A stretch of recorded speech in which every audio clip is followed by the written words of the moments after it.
توفيق عكاشة ما بيقولش الا الحاجات اللي ما فيش فيها نقاش.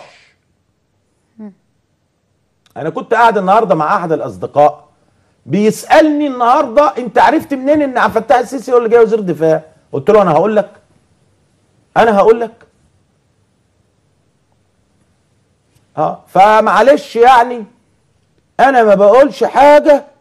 اذا كان الشعب عايز يستكمل مسيرته يبقى الشعب ينزل يقابلهم ويضربهم ويتم معاملتهم بنفس معامله الاخوان. مش يضربهم بالجزمه، لا، يضربهم سياسيا، يتم ضربهم سياسيا، لان دول البذره اللي الاخوان بيحطوه.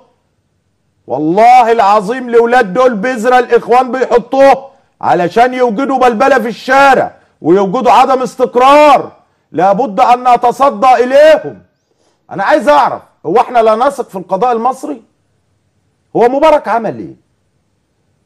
ما كل الفلوس اللي سرقها رجعها. وانتوا كنتوا تصدقوا نصب الاخوان؟